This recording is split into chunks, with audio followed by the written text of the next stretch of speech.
एका आईला मेकअप करायला मुलांना वेळच देत नाही, नुसते कुचकुच मागे करत असतात. त्यामुळे चला तुमच्यासाठी घेऊन आली खूप छान असा भन्नाट मेकअप, ते पण कमी वेळात. त्यासाठी अगोदर आहे ना मस्तपैकी तुम्ही इथे माझा चेहरा बघू शकता कसा दिसतोय. त्यानंतर मी छान असं फेसवॉश करून घेतलं आणि मग काय चेहऱ्याला छान असं मॉइश्चरायझर लावून घेतलं. त्यानंतर मस्तपैकी या ठिकाणी प्रायमर अप्लाय करून घेतलं मी चेहऱ्याला. प्रायमर लावणं खरंच खूप गरजेचं असतं, त्याच्याने मेकअप खूप छान सेट होतो. त्यानंतर मी या ठिकाणी यूज करत आहे फेसेस कॅनडाची स्ट्रोक क्रीम.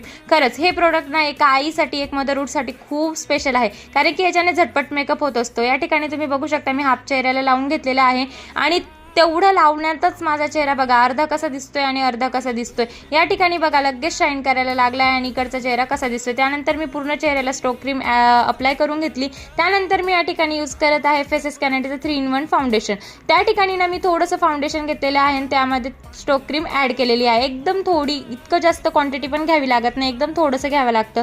त्यानंतर छान असं ते मिक्स करून ना पूर्ण चेहऱ्याला ब्लेंड करून घेतलं आणि तुम्ही ब्लेंडरच्या सहाय्याने पण करू शकता, पण मला या ठिकाणी हाताने करायची सवय आहे, त्यामुळे मी हातानेच करते, कारण त्याच्यानेच मला खूप जास्त असं परफेक्ट वगैरे करता येतं चेहऱ्याला. आणि त्यानंतर आहे ना मला सिंपलच मेकअप आवडतो, जास्त आवडत नाही, तुम्ही तुमच्या चेहऱ्याच्या हिशोबाने करू शकता. त्यानंतर या ठिकाणी तुम्ही बघू शकता मानेमध्ये आणि चेहऱ्यामध्ये किती डिफरन्स दिसत आहे. या ठिकाणी तुम्ही मस्तपैकी थोडंसं फाउंडेशन आणि स्ट्रोक क्रीम मिक्स करून छान असं मानेला चेस्टला लावून घ्यायची आणि त्यानंतर तुम्ही ते बघू शकता इतका भारी ग्लो येतो ना चेहऱ्यावर, पूर्ण चेहरा छान असा ग्लो करायला लागून जातो. त्यानंतर कानांना लावायला विसरू नका, नाही तर काना राहू देशाल आणि ते बाकीचं तसंच दिसेल. मग त्यानंतर छान असं अप्लाय करून झाल्यानंतर तुम्ही ते बघू शकता, तुम्ही विचार पण नाही करणार इतका छान असा ग्लो या ठिकाणी चेहऱ्यावर येतो. आणि एक आई झाल्यानंतर आहे ना बापरे विचारूच नका, मेकअप करणं म्हणजे खूप जास्त वेळ लागतो, त्यामुळे हा झटपट मेकअप एकदम भारी आहे. त्यानंतर तुम्हाला माझा मेकअप कसा वाटला मला नक्की कमेंटमध्ये सांगा.